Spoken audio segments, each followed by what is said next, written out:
This is Life Rewired, the brain injury podcast, for survivors, by survivors. And now your host, Rob and Ashley. He never forgot my niece's name. He's beginning to, forget names, or I have to remind him of things. Oh God, that's even funnier. When I have to remind him of things. I used to, in the beginning, tell him and just remind him each day. Now I just wait the day before because he will swear that I never told him. In his mind, you didn't, yeah. I'm like, oh, maybe I forgot. And I do that because I don't want him to feel bad. Because he'll feel bad if I said, no, I told you. And I observe the moment is the key. Observing the moment, if he's going to be receptive, yeah, I did tell you yesterday, versus, oh, I might have forgot. If he's in a mode of one of those buffering agitation states, I will, well, maybe I forgot. I'm sorry, dear. If he's like, this is the first time, no, I told you yesterday. You must have forgotten. I mean, we all forget. I throw that in there so it's not making you feel like it does happen. For example, I'll give you for example. Monday, I think it was, whatever Martin Luther King Day was. It was just recently. The night before, my wife said, "Now don't forget, you have a root canal tomorrow." I said, "What?"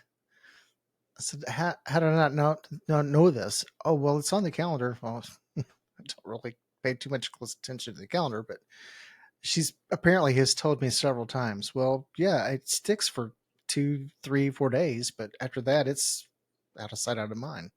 Mm-hmm. So, I mean, I woke up Monday morning with a surprise. You're getting a root canal today. You're like, oh, okay. Yeah.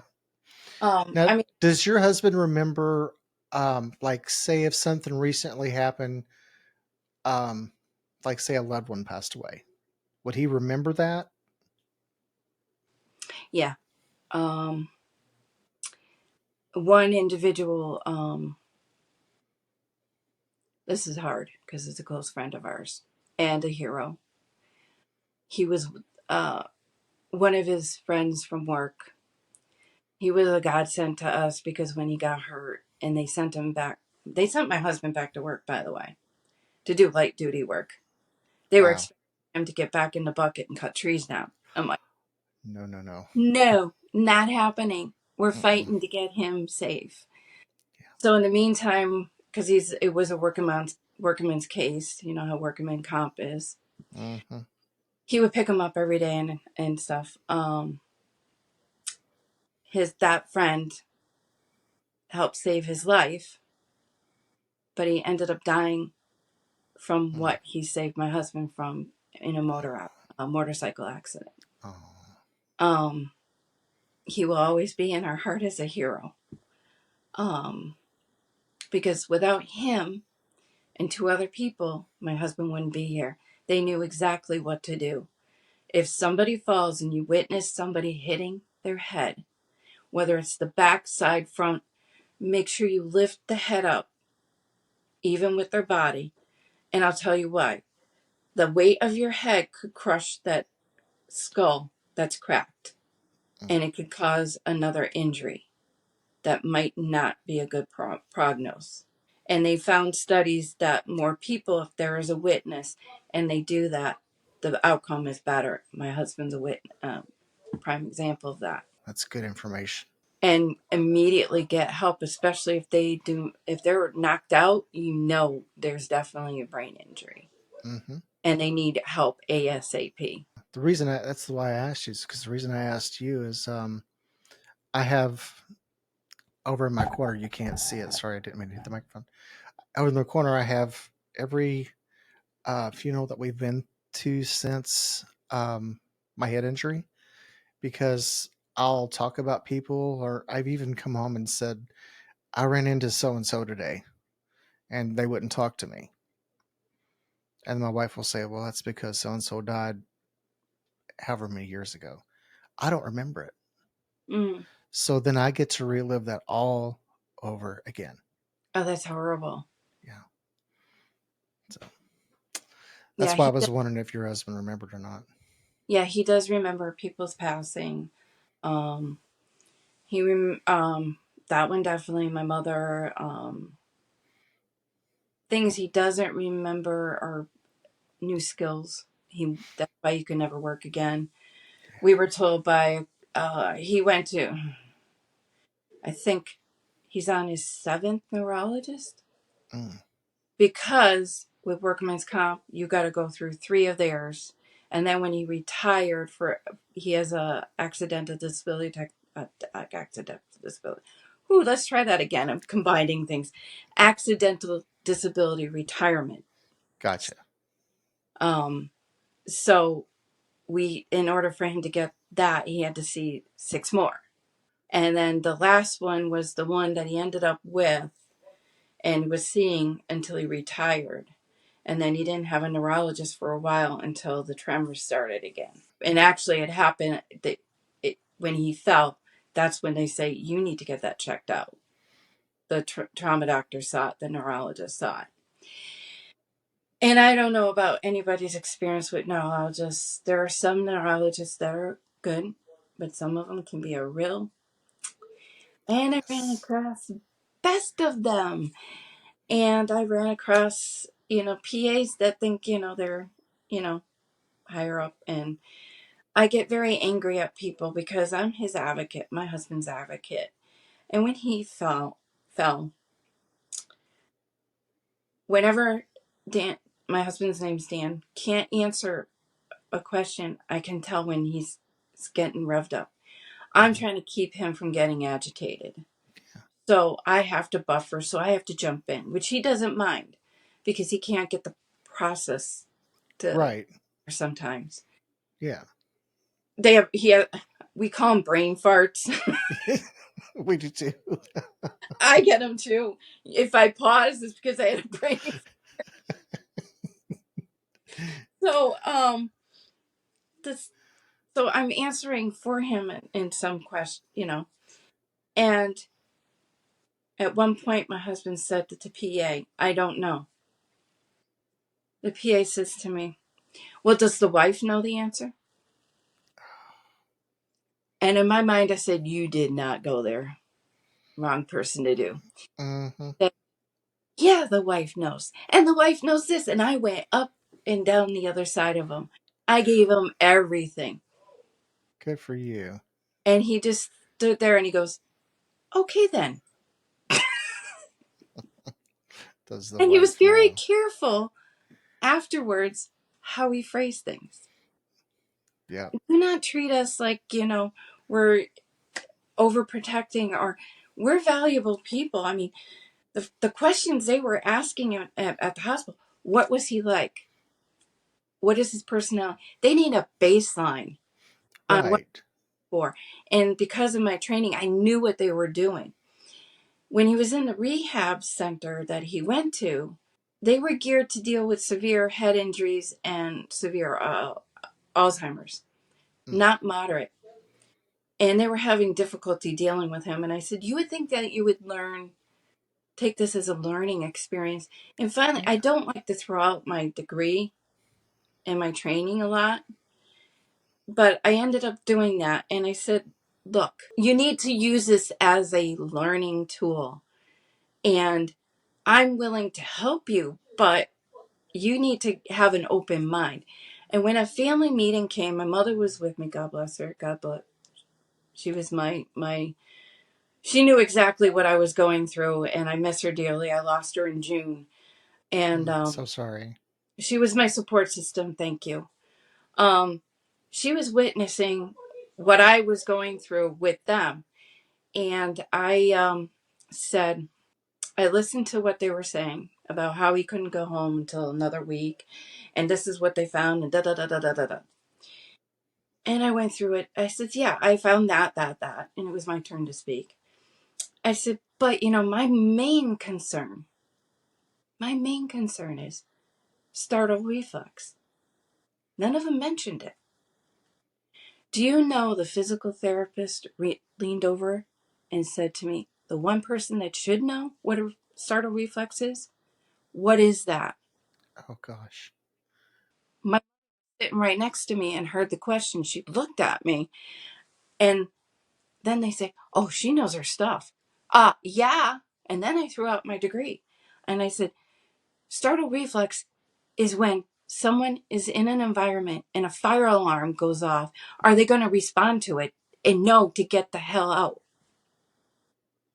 because they're in danger? Mm, That's when you jump. Does he have it?" I knew he had it. I saw it. That was one of the first things I was looking for. And like I explained to his comp lawyer and the union lawyer, I have a wife hat, a mom hat, and a techie hat. When I say I'm putting my techie hat on, I'm not being mom. I'm not being wife. I'm being a tech person. So when he was in his sleep stage, coma type thing, yeah, I was watching for certain things. Any loud noise I watched, he would flinch. Oh, good, he has it. That's good. okay. When I first saw him, it was weird because when I saw him in the trauma unit, he looked like himself. But believe me, an hour and a half later, when I saw him in the room, his face was all swollen up. His eyes were shut. He had, it wasn't his color. He Mm, had purple on his eyelids. Purple's not his color. I told him that. Purple's not your color. um, but he could only see out of one eye. And I was watching to see if he was responding to noises over here yeah, or there, or and he was. And I'm like, oh good. He's aware of his environment. That's a plus. He's moving all his arms and his legs. That's another good. You know, things that I was looking.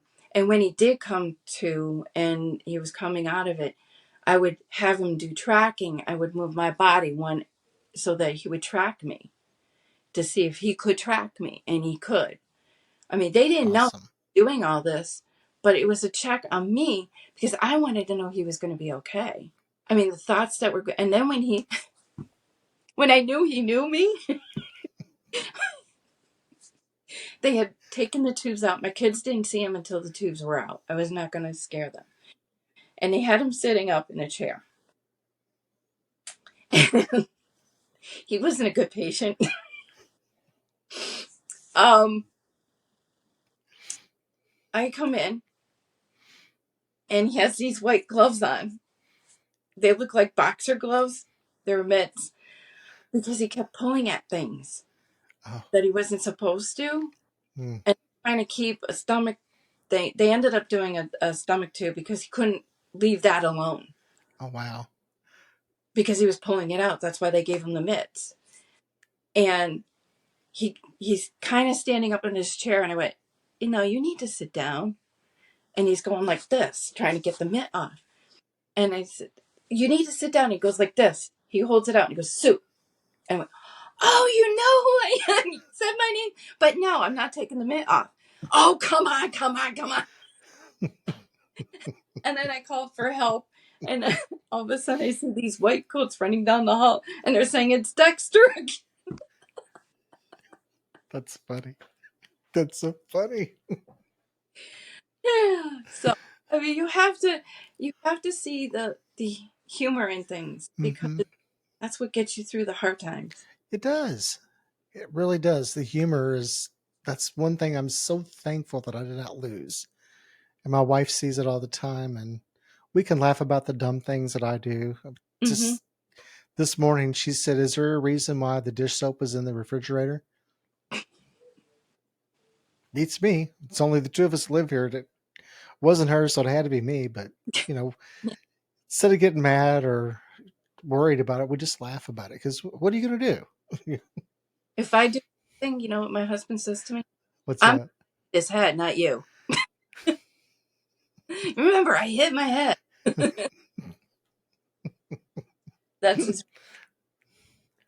Um, But let's not also gloss over the fact that you started a support group on Facebook. Tell people about that because it's impressive how many people's it's grown to in over the years. which I was not expecting, and I'll start how that started. In the process of going through all this and trying to understand what TBI was, I did some research. And I'm researching and I'm researching. I'm jotting things down and I'm like, a lot of people could use this information besides me. What if somebody's like they're out there that is alone? And what also prompted me to that was one time I was leaving to go home to be visiting hours were almost over, and he just got into intermediate care. And in the hallway, there was a young woman crying, and she had two meals with her. And I don't know if she ever sees things like this, but she was crying. And I heard her say, they're giving him the Michael Jackson medication, and he's moving his arms and his legs. And I knew immediately it was a head injury. And I'm like, oh my God, it sounds like Dan. And I'm walking away. And then I'm like, I can't just walk by. I can't.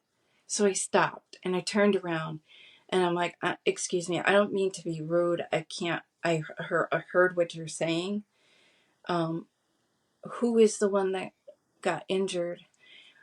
She said it was her brother. He had suffered a head injury, and I'm like, he's in the best place, and I'll pray that he comes through.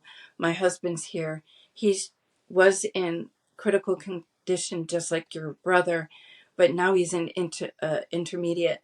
There is hope, and I don't want you to give up on hope. And I'll pray that he comes fine, out of this. And she thanked me, and I went on my way. And that's when I said, other people can use this information. Mm. Yeah. So I have about either 6 or 7 videos that I researched myself. It took hours, and I condensed it and condensed it. And if you look on them, you'll see they're only, I think I have it up in front of me because a lot of times I don't remember how many minutes. My longest one is 17 minutes. I don't go long because if somebody from a TBI, what's great is they could stop it. Their informations of different things, like what is a TBI, cognitive effects, PTSD. I did one for PTSD in teens because of my daughter. The behaviors, they're broken down, and there's 2 that I want to do. One with addiction, Mm. and there was another one. I have to look back at Dave's live that he did with me because I said, "Oh, that would be a good." So doing these videos, I'm like, "Who's going to see it? I got to get my channel out there." So that's when Understanding Traumatic Brain Injury (TBI) got started, and I started it September 2015, a year after my husband's head injury, and it was like doing okay. I was getting people. And then in 2022, one of the TBI organization joined.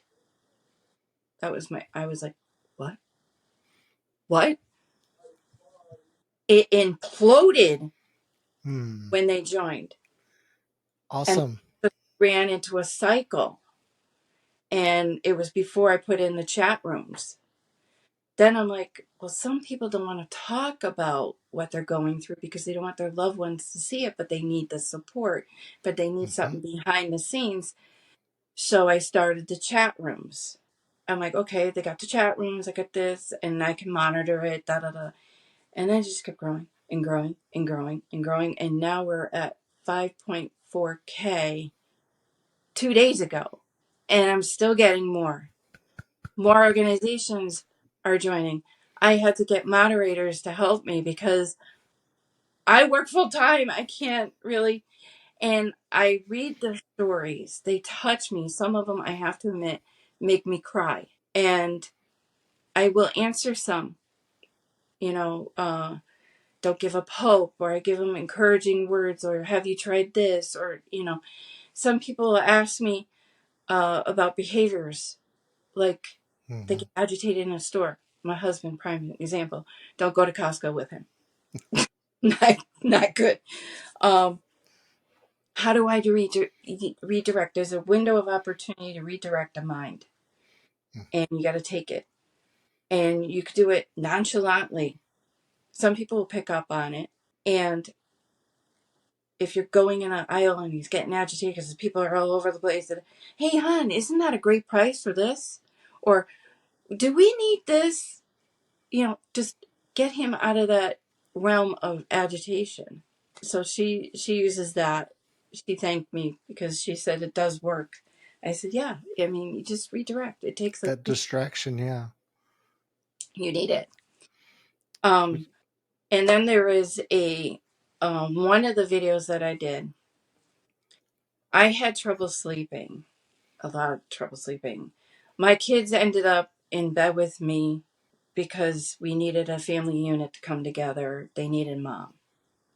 And nighttime was the only time because I was being torn in several directions. I wanted to be with them, but I had to be Yeah. with them.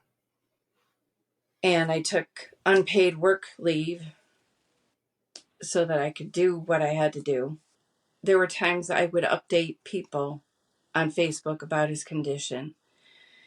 And part of the process of me writing, I would put on, and I don't know, people have different music that they use. My go to was Native American flute and guitar. And I would write my updates so that everybody got the updates. Social media worked out great for me because there was one point 2 days after the accident, my house phone and my cell phone were going off at the same time. Hmm. And I had all these messages, and I had spilled something on the floor, and I'm trying to clean it up. I'm like, I can't do this. I walked out of my house, went to my neighbor's house, had a cup of tea. And then I said, Facebook. So then I did all the updates. Everybody got the updates. And in the process of that, I started, couldn't sleep. I wrote like 2 or 3 poems trying to help cope and deal. And Yeah. one of them is called My Silent Rage. And that I turned into a video. And all my videos are actually slides that you can turn into a video. Oh, okay. Now, where So can they find these videos at? Is it on the Facebook page? yeah, I have a link to my YouTube channel. Okay, yeah. And my YouTube channel is Sue Dexter Understanding TBI. And I also have all my lives there. Most of them have been authors like yourself, writing books about their experiences and dealing with what they have to deal with and information and stuff. So I have several people. I even have a live with Paul Fraze, who is a former pro football player that is Nice. bringing awareness of CTE, which goes hand Mm. in hand with TBI. I had him on. He joined my group, and he was posting all these videos that I thought were very informative. And like you, I invited him to be on mine. And so every now and then I will um, put up his video and his book. It has nothing to do with CTE, but he also is an author. But I bring him to uh, to bring up the awareness of CTE, our live, just to bring awareness to help him bring more Yeah. awareness of CTE. So I think that's great. I have a friend that has CTE, so I'll make sure he gets to see that. yeah, so my silent rage is a poem that I wrote about when my husband first came home, what he was dealing with, what it was basically what about him. Hmm. Um, and I found it was weird how I put it together. I found pictures that correlate. There's a picture that is ironic because he does jigsaw puzzles Hmm. and he has 2 hands and it has puzzle pieces in it, but they don't quite fit, which is symbolic of TBI. Yeah. You got the pieces, but some of them don't quite fit. Wow. Thank you so much for being here today, Sue. I really appreciate this. Thank you for having me. Yeah. And also, if you ever have any topics that you want to cover, let's do this again. Absolutely. I think it'd be great. And I would love to have you on and talk about your book. Sure, I'm there. Okay. We'll work out a time frame. Okay, sounds good. So, you guys that are watching at home, thank you so much for watching today. I will make sure that we link Sue's YouTube channel in the comments. Also, if you are interested in joining her support group, I'll have that linked below as well. Don't forget to subscribe to the channel. Share with somebody that needs to hear the message. I can't stress that enough. Thank you guys for watching. We'll see you guys next week. Thank you.